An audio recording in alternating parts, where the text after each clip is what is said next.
प्यारे दोस्तों, आज हम आपको वाकया सुनाने वाले हैं 10 साल की बच्ची माँ कैसे बनी और उस बच्ची के साथ ऐसा जुल्म किसने किया। ये सच्चा वाकया सुनकर आप भी दंग रह जाओगे।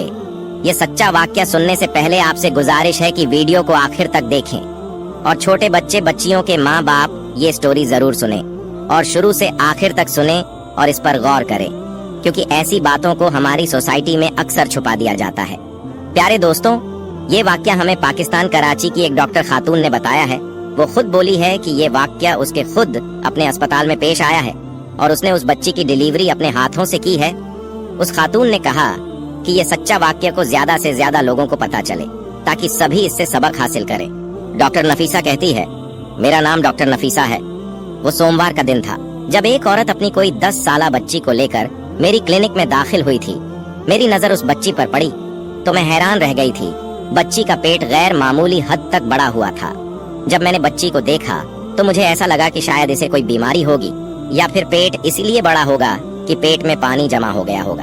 मगर जब मैंने बच्ची की माँ की तरफ देखा तो उसकी आंखों में आंसू थे। क्या बात है मोहतरमा, आप रो क्यों रही है? मेरी बात सुनकर उसने मेरे आगे दामन फैला दिया। मैंने जब उसकी तरफ ना समझी से देखा, उसने अपनी चादर अपने सर से उतारी और मेरे कदमों में रख दी। डॉक्टर साहिबा, खुदा के लिए मेरी इज्जत बचा ले। मैंने लड़की की माँ की तरफ देखा तो मैं समझ गई कि क्या मामला है। दरअसल 10 साला बच्ची प्रेग्नेंट थी और अब लड़की की माँ मुझसे ये कह रही थी कि मैं इसकी जान यानी कि उसकी इज्जत बचा लूं, ताकि किसी को भी ये मालूम ना हो कि उसकी बच्ची प्रेग्नेंट थी। मैंने उस बच्ची की तरफ देखा तो मुझे यकीन नहीं हो रहा था। मैंने कहा मैं इसका अल्ट्रासाउंड करती हूँ। नहीं डॉक्टर साहिबा, अल्ट्रासाउंड करने की जरूरत नहीं है। मेरी बच्ची पेट से है, आपको नजर नहीं आ रहा है। क्या आप तो डॉक्टर हैं, आप अच्छे तरीके से जानती हैं ऐसी बात नहीं है। लेकिन मुझे आपकी बच्ची को देखना पड़ेगा। मुझे देखना पड़ेगा कि बच्ची की सेहत कैसी है और ये कैसे प्रेग्नेंट हुई। क्या इसके साथ कोई जुल्म या ज्यादती हुई है? मैंने बच्ची की माँ की तरफ देखकर कहा तो बच्ची की माँ कहने लगी, नहीं जी, ये बात मैं नहीं जानती, आप इसी से पूछ लें। इसने तो हमारा मुंह काला करने में कोई कसर नहीं छोड़ी। उस औरत ने नफरत से अपनी बेटी की तरफ देखते हुए कहा। फिर मेरे सामने हाथ जोड़कर बोली, अगर ये बात इसके बाप को पता चल गई तो वो तो इसे जिंदा गाड़ देंगे। आपके शौहर को नहीं पता इतना बड़ा पेट है। आपकी बच्ची का क्या, आपके शौहर को नजर नहीं आया? मेरी बात सुनकर वो अपने आंसू पोंछते हुए बोली, नहीं, वो तो यही समझते हैं कि इसके पेट में पानी भर गया है या इसे कोई इन्फेक्शन हो गया है। वैसे भी मेरी बच्ची बहुत नेक है। ये तो अपने मोहल्ले में कुरान पढ़ने जाती है। तो ये न सिर्फ ये सब बच्चों से आगे है बल्कि दूसरे बच्चों को भी पढ़ाती है। मेरा मतलब है अपने से छोटे बच्चों को पढ़ाती है, क्योंकि इसे कुरान पाक बहुत अच्छे से याद है। इसी वजह से तो मेरी बेटी पर कोई कभी ऐसा इल्जाम नहीं लगा सकता। और वैसे भी अभी तो इसकी बहुत छोटी उम्र है, अभी तो ये इसका बचपन है। आप ये मत समझिए कि मैं इसकी माँ होकर इसकी तरफदारी कर रही हूँ, बल्कि बात असल में यही है कि हमारे बच्चे बहुत नेक माहौल में रहते हैं, पलते बढ़ते भी बहुत अच्छे से हैं और उन्हें किसी चीज की कमी नहीं है। इसके तो स्कूल का माहौल भी बहुत अच्छा है, हर तरह की सहूलियत है। मेरी बच्ची के साथ ऐसा कोई मामला नहीं है, लेकिन बस क्या करें, जो अल्लाह की मर्जी। ये कहकर उस औरत ने सर झुका लिया तो मुझे उस पर शक होने लगा था। ऐसा तो हो ही नहीं सकता कि बिना किसी आदमी के, बिना किसी जुल्म और ज्यादती के ये बच्ची प्रेग्नेंट से हो गई हो। किसी ने तो कोई जुल्म किया होगा, नहीं तो इसकी माँ से लापरवाही हुई होगी, तभी तो इस बच्ची का ये हाल है। मैंने अपने दिल में सोचा। मैंने देखा उसकी माँ मुझसे नजरें चुरा रही थी। ऐसा लगता था कि उसकी माँ मुझे पूरी बात बताना नहीं चाहती थी। मैंने उससे कहा कि आपको बच्ची की सोनोग्राफी तो करवानी ही होगी, तभी मुझे पता चल सकेगा कि आपकी बच्ची का कौन सा महीना है और उसका कौन सा इलाज किया जा सकता है। वो औरत सोनोग्राफी करवाने पर राजी हो गई।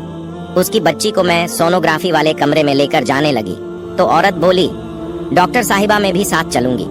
ऐसा लग रहा था कि वो औरत बच्ची को अकेले मेरे साथ नहीं भेजना चाहती थी। शायद वो ये नहीं चाहती थी कि उसकी बच्ची मुझसे कोई बात कर ले। मुझे अजीब तो लगा, लेकिन प्राइवेट क्लिनिक में लोग ऐसे ही नखरे करते हैं। सरकारी हो तो लोग ज्यादा बात नहीं करते, डॉक्टर की हर बात को मानते हैं, लेकिन प्राइवेट क्लिनिक में कोई भी किसी की बात नहीं सुनता। खैर, ज्यादातर मरीज अपनी ही मर्जी मनवाती है और वो औरत भी अपनी बेटी के साथ सोनोग्राफी वाले कमरे में आना चाहती थी तो मैंने उसे मना नहीं किया। वो मेरे साथ साथ कमरे में आ गई। मैं उसकी बेटी की सोनोग्राफी करने लगी तो वो भी स्क्रीन पर नजरें गाढ़े बैठी देख रही थी। देखकर मुझे बोली, क्या लगता है फिर आपको कोई उम्मीद है? मेरा मतलब है कि क्या मेरी बेटी की इज्जत बच जाएगी? देखिए, आप इज्जत और बेइज्जती की बात तो ना ही करें। ये छोटी लड़की है, और वैसे भी इसने जब कोई जुर्म किया नहीं तो आप ख्वामख्वाह इसके सर पर एक ही चीज बार बार क्यों थोप रही है? छोटी बच्चियों को तो ऐसे कामों में कोई दिलचस्पी नहीं होती। पता नहीं ऐसी ये घटिया हरकत इस बेचारी के साथ किसने की है। आपको अपनी बेटी के आसपास के माहौल की खबर रखनी होगी। आपको पता लगाना होगा कि ये किसके साथ मिलती जुलती है, क्या करती है, कहाँ जाती है, इसके साथ कौन रहता है, वगैरह वगैरह। लेकिन इसके साथ साथ आपको अपनी बेटी का ख्याल भी रखना होगा। सोनोग्राफी रिपोर्ट आते ही आपको पता चल जाएगा कि आपकी बेटी के साथ क्या मामलात हुए हैं। मैंने उस औरत को बता दिया। हालांकि मैं सब कुछ जान चुकी थी। अल्ट्रासाउंड को पढ़ना मेरे लिए कोई मुश्किल बात नहीं थी, पर मैंने आधा घंटा फिर भी सोच विचार करने लगी कि मैं इस औरत को क्या बात कहूँ, कैसे कहूँ, क्योंकि कोई भी माँ अपनी 10 साला बेटी को इस हाल में नहीं देख सकती। ये सच्चाई सुनकर कहीं वो बच्ची को मारना पीटना शुरू ना कर दें। मैंने उस औरत के साथ बड़े अच्छे तरीके से बात की। मैंने कहा, देखिए, आपकी बच्ची बहुत नाजुक हालात से गुजर रही है। इस लम्हे पर इसकी जान भी जा सकती है, इसलिए आपको इसकी बहुत ज्यादा केयर करनी होगी। अगर आप इसका ख्याल रखेंगी तभी इसकी जिंदगी आसान होगी। वैसे भी आप बच्ची की माँ हैं, कोई दुश्मन तो नहीं जो आप इसके साथ बुरा सलूक करेंगी। आपकी बच्ची प्रेग्नेंट है और इस बच्चे को उठाए हुए 8 महीने गुजर चुके हैं। वैसे मैं आपकी बच्ची को अगर मैं दवा दूंगी तो फिर हो सकता है कि इसके लिए जिंदगी भर मुश्किलात हो जाए, तो इस मौके पर हम इसके बच्चे को जाया नहीं कर सकते। आप ऐसा करें कि अपनी बच्ची को ले जाएं और इसका ख्याल रखें, बच्चा पैदा होने दें। गैर कानूनी काम करना भी नहीं चाहिए, और वैसे इस पर किया भी नहीं जा सकता। एक तो इसकी उम्र बहुत कम है, दूसरा आपकी बच्ची की सूरत हाल बहुत नाजुक है। इसका ख्याल रखें, इसे घर ले जाएं। मैंने उस औरत को ये बात कहकर मुतमिन तो कर दिया था, मगर वो रोने लगी और बोली कि डॉक्टर साहिबा, आप जो बात कह रही हैं वो बिल्कुल इम्पॉसिबल है। अगर मैं अपनी बच्ची को अपने घर ले भी जाती हूँ तो बच्चा पैदा होने से पहले ये जिंदा जमीन में गाड़ दी जाएगी। अब मेरी जगह खुद को रखकर सोचे बताएं भला कि आप ऐसे किसी बच्ची की माँ होती और वो ऐसे प्रेग्नेंट हो जाती तो आपका शौहर आपको माफ करता? सारी बातें तो बच्ची की माँ पर ही आती हैं, सवाल उसकी तरबियत पर उठते हैं। मैं इस हालत में इसे घर नहीं ले जा सकती। आप कोई ना कोई हल बताएं, वरना तो मेरे लिए अपनी बच्ची को छोड़ने के अलावा और कोई चारा नहीं होगा। उस औरत की संग दिली देखकर मैं हैरान रह गई। आप अपनी बच्ची को छोड़कर कहाँ जाएंगी? आपकी बच्ची का आपके अलावा सहारा ही कौन है? देखिए मैडम, ये बात तो मैं नहीं जानती, लेकिन अगर आपके पास कोई हल है तो बता दें, क्योंकि ये बच्ची या तो मौत के मुंह में जाएगी या फिर आप इसका कोई इलाज कर दें। ये बात कहकर बच्ची की माँ रोने लगी। तब मैंने बच्ची की माँ को एक पेशकश की। मैंने उस औरत से एक बात कही कि अगर तुम अपनी बच्ची को मेरे क्लिनिक पर ही रहने दो, बच्चा पैदा होने तक उसे घर ना लेकर जाओ, तो क्या ये मुमकिन है? उसने झट से कहा, हाँ, ऐसा तो मुमकिन है। मैं अपने शौहर से कह दूंगी कि मैंने अपनी बेटी को अपनी बहन के घर भेजा है। बहनें तो साझी होती हैं, वो मेरा साथ जरूर देंगी। उसे भी पता है कि मेरी बच्ची के साथ क्या मामला है। आप बताएं, आप इस काम के कितने पैसे लेंगे? वो औरत बीमार भी थी और साथ में मजबूर भी। अपनी बेटी के लिए बहुत परेशान हो रही थी। मैंने उसे तसल्ली दी और कहा, मुझे आपसे कोई पैसे नहीं चाहिए, मैं तो बस इस बच्ची पर तरस खाकर आपको ये बात कह रही हूँ। वैसे भी मेरे क्लिनिक में रात के वक्त कोई नहीं होता, मैं ही होती हूँ, तो मैं इसका ख्याल रखूंगी और बाकी का वक्त मैं इसे अपने घर लेकर जाऊंगी। आपको अगर मुझ पर भरोसा है तो फिर इसे यहीं पर छोड़ कर जाइए। उस बच्ची की माँ को और क्या चाहिए था? वो तो पहले ही परेशान थी। कहने लगी कि ठीक है, मैं इसे यहीं छोड़ जाऊंगी। उसके जाने के बाद मैंने बच्ची से पूछा, बेटा क्या तुम स्कूल जाती हो? उसने मुझे सारी बातें बता दी। मेरा शक था कि शायद स्कूल में या वैन वाले ने उसके साथ कुछ ऐसी हरकत की हो जिसके नतीजे में ऐसा हो गया हो, मगर ऐसा बिल्कुल भी नहीं था। बच्ची ने मुझे ऐसी कोई मालूमात नहीं बताई। हालांकि वो डरी हुई नहीं थी। लगता था कि बच्ची के इल्म में ये बात है ही नहीं कि उसके साथ हुआ क्या, कब हुआ, कैसे हुआ। वो मुझसे अपने पेट पर हाथ रखकर मासूमियत से पूछने लगी, डॉक्टर साहिबा क्या मेरे भी बच्चे होंगे? मैं अम्मा बन जाऊंगी। हाँ बेटा, तुम अम्मा तो बन जाओगी, लेकिन इसके लिए तुम्हें बहुत एहतियात करने की जरूरत है। साथ ही मैंने उसे उछल कूद करने से मना कर दिया। कहा कि अब तुम्हें बस अपना ख्याल रखना होगा, आराम वगैरह करना होगा। अपने लिए दुआ करो और याद करने की कोशिश करो कि अगर किसी ने कभी तुम्हारे साथ कोई गैर मामूली रवैया रखा हो तो मुझे सच सच बता दो। उसने तो ना समझी में सर हिला दिया। बोली कि ऐसा आज तक कभी भी नहीं हुआ, मुझे किसी ने कुछ नहीं कहा। मैं उसकी बातों को समझ तो रही थी, मगर यकीन नहीं आ रहा था। बच्ची की माँ अगले दिन आई। उसके पास हलवा और बहुत सारी ऐसी खुश्क चीजें थीं जो कि उसने बच्ची के लिए दी।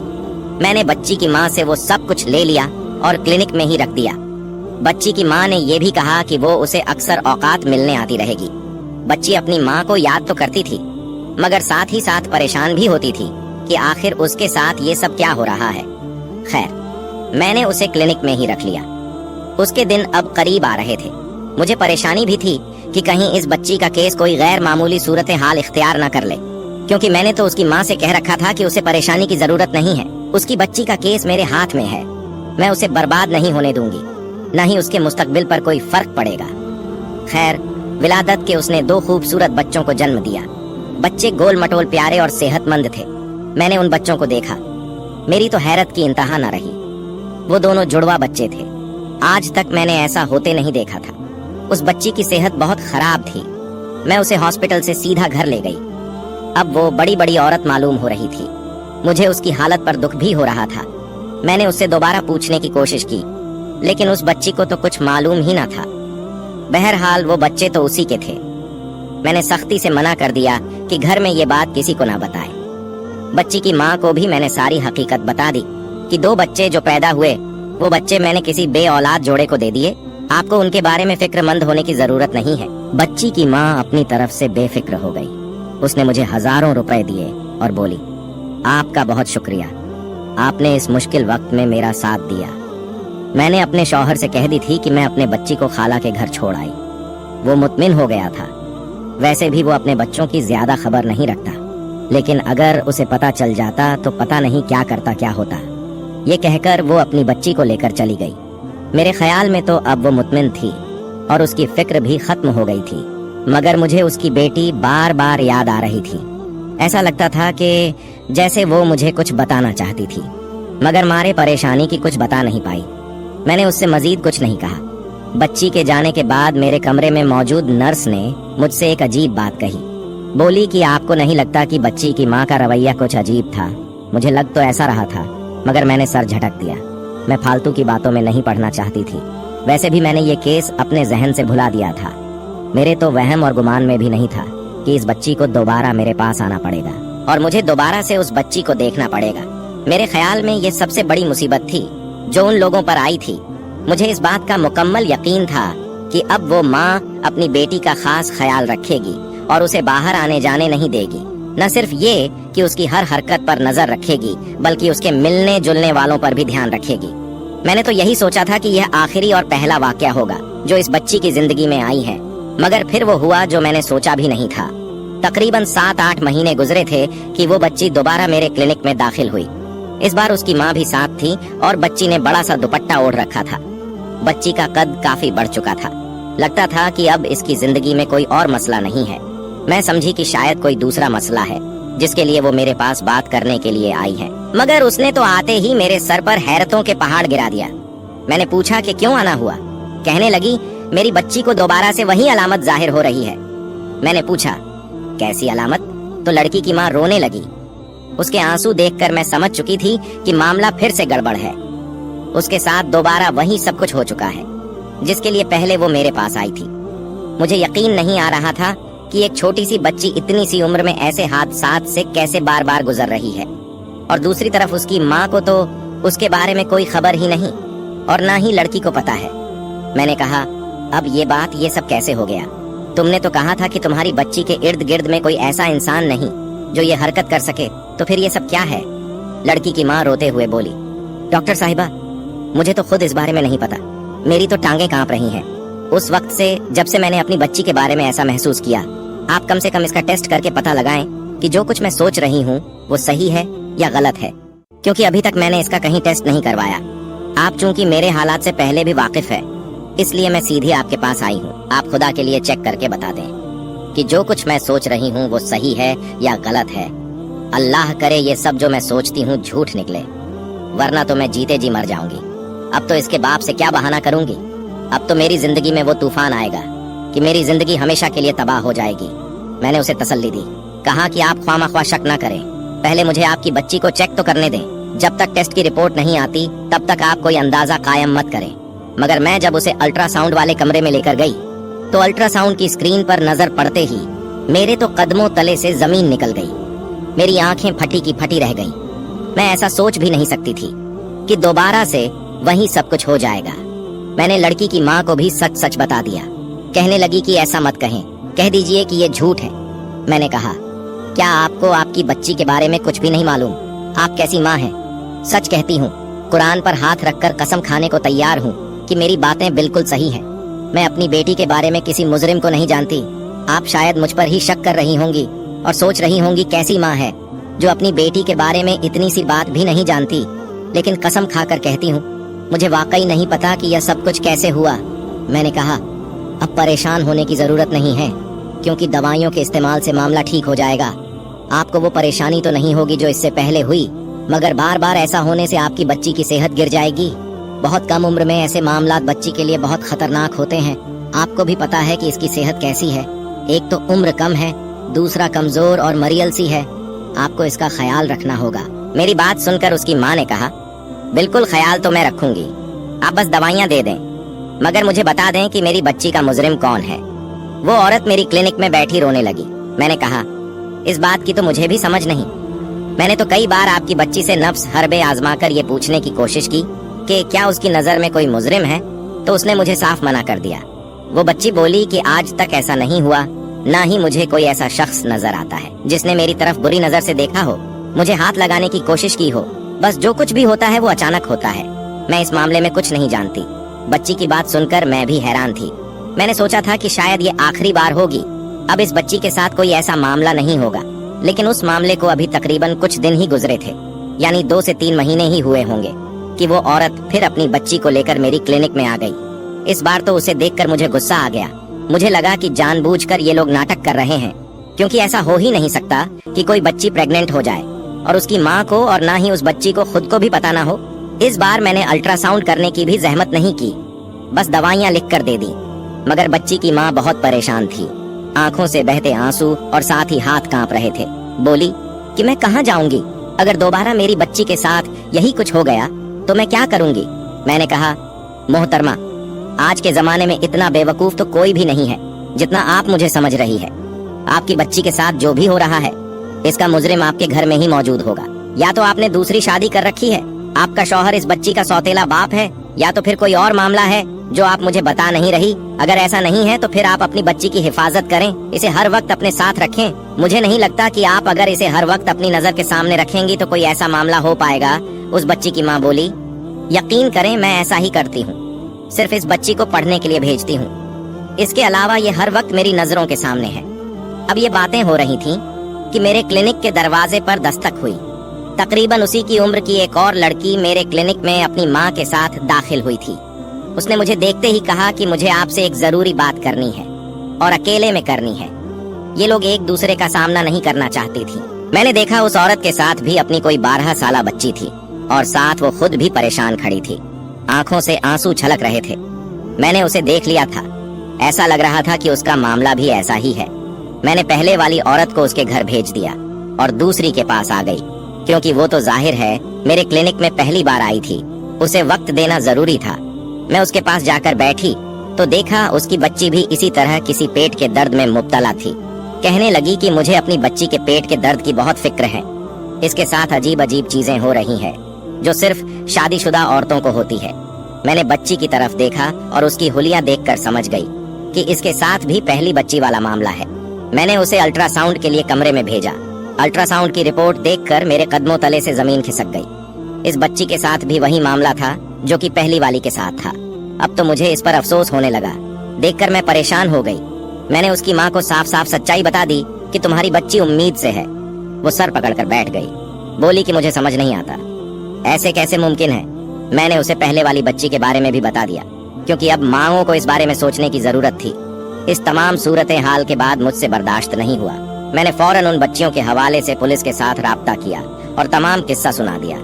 हमारे यहाँ चूंकि पुलिस बहुत बदनाम है, जिसकी वजह से लोग भी हर मामला पुलिस तक पहुँचाने से डरते हैं। खास तौर पर जब इस तरह के मामलात हो जहाँ बहू बेटियों के मसाइल हो, तो लोग बात को दबा लेते हैं कि पुलिस तक बात गई तो ख्वामा ख्वाह बदनामी हो जाएगी। खैर, खुशकिस्मती से बहुत नेक थानेदार था जिसने सारे मामले की इन्वेस्टिगेशन बहुत राजदारी से की। सबसे पहले तो उसने आम लिबास में लेडीज पुलिस के हेल्प से बच्चियों के स्कूल का पता लगाया। मालूम हुआ कि बच्चियां एक ही मोहल्ले में रहती थीं और एक ही स्कूल में पढ़ती थीं। स्कूल में तो अच्छी तरह छानबीन की गई, लेकिन ऐसी कोई मशकूर चीज देखने को ना मिली। लेकिन जब पुलिस ने बच्चियों के मोहल्ले में इन्वेस्टिगेशन की तो एक ऐसे शख्स पर शक हुआ जिसका नाम लेते हुए पुलिस वालों को भी खतरा था कि पुलिस वालों को ही जान से ही नाम मार दिया जाए। एक ऐसा शख्स जिस पर अगर उंगली भी उठाते तो पूरा मोहल्ला उसकी हिफाजत और गवाही देने के लिए खड़ा हो जाता। जी हाँ, वो कोई और नहीं बल्कि उसी मोहल्ले की मस्जिद का इमाम था, मौलवी रहमत शफीक। यहाँ हम उस इमाम मस्जिद का असल नाम बता रहे हैं, मौलवी रहमत शफीक। तकरीबन 10 साल से उस मोहल्ले की मस्जिद का इमाम था और मस्जिद के साथ अटैच घर में रहता था। नमाज रोजे का पाबंद, हर वक्त तस्बीह हाथ में पकड़े जिक्र इलाही में मशगूल। उस शख्स पर इल्जाम तो दूर कोई शक करने के लिए भी तैयार न था। मोहल्ले के सब बच्चों को वो बगैर लालच और मुआवजे के कुरान पढ़ाता था। लड़के तो मस्जिद के सहन में पढ़ते, लेकिन लड़कियों को उसकी बीवी अपने घर में बापर्दा कुरान पाक पढ़ाती। लेकिन कोई 3 साल पहले उसकी बीवी अपने 4 बच्चों को लेकर अचानक कहीं गायब हो गई थी। मौलवी साहब ने मोहल्ले के लोगों को बताया कि वो तो खुदा खौफ में चुप थे और अल्लाह के डर से अपनी बद किरदार बीवी की पर्दापोशी करते थे, वरना उनकी बीवी ने गैर मर्दों से ताल्लुकात कायम कर रखे थे और वो अपने किसी यार के साथ भाग गई। फिर क्या था, मोहल्ले वालों की नजर में मौलवी साहब की कदर मंजिल और भी बढ़ गई। किसी का बच्चा बीमार होता तो वो मौलवी साहब से दम दरूद करवाते। सारे मोहल्ले वाले बारी बारी मौलवी साहब को रोज खाना भिजवा देते। दूसरी जानिब पुलिस ने तफ्तीश की तो पता चला कि मोहल्ले की लड़कियां जो पहले मौलवी साहब की बीवी से कुरान पढ़ती थीं, अब मौलवी साहब खुद अपने घर में बापर्दा माहौल में उनको पढ़ाते हैं और अक्सर बच्चियों को खाने पीने को कुछ देते हैं। पुलिस ने बहुत खुफिया अंदाज में जब मौलवी साहब के घर की तलाश ली तो ऐसे इनक शफ़ात ऐसी ऐसी चीज मिली कि सबके पांव के नीचे से जमीन निकल गई। ऐसी दरिंदगी के खुदा की पनाह वही मौलवी साहब जिसको लोग वली अल्लाह समझते थे। उसके घर से भारी मिकत्तात में नशा और दवा नशीली चीजें मिली। पुलिस ने फौरन मौलवी साहब को उठा लिया और अपने रवायत अंदाज में इन्वेस्टिगेशन की तो मौलवी साहब ने तोते की तरह अपने दरिंदगी की गंदे कामों की होलनाक दस्ताने बयान की। ये मौलवी मिठाई और चॉकलेट्स में नशीली दवा मिलाकर अब तक दर्जनों बच्चियों को अपनी दरिंदगी का निशाना बना चुका था। उन मासूम बच्चियों को तो पता भी नहीं होता था कि कोई उनकी जिंदगी जहन्नम कर चुका है। उनके वालदैन जिस मौलवी को वली समझते थे वो दरअसल एक शैतान था। बाद में ये भी पता चला कि मौलवी की बीवी दरअसल एक नेक औरत थी। उसको मौलवी ने खुद मार पीट कर रात के अंधेरे में बच्चों समेत निकाल दिया था। अस्तगफिरुल्लाह। आप सबसे गुजारिश है खुदारा अपने बच्चों की हिफाजत करें। अक्सर जिन लोगों पर हम सबसे ज्यादा भरोसा करते हैं वही हमें सबसे ज्यादा नुकसान पहुंचाते हैं, और अपने बच्चों के मामले में तो कभी भी किसी पर एतबार न करें। अल्लाह हमें और हमारे बच्चों को ऐसे दरिंदों से हमेशा बचा कर रखे, आमीन। उम्मीद है आज की वीडियो आपको पसंद आई होगी। तो अगर वीडियो पसंद आई तो प्लीज लाइक और सब्सक्राइब जरूर कर लें। साथ में लगे बेल आइकन को जरूर प्रेस करें। आपकी सपोर्ट से हमें मजीद मेहनत करने का हौसला मिलता है। अपना ख्याल रखिए, अपने घर वालों का और खास तौर पर बच्चों का तो बहुत ख्याल रखिए। मिलते हैं एक नए वीडियो में ऐसी ही एक चौंका देने वाली दास्तान के साथ। तब तक के लिए अस्सलाम वालेकुम।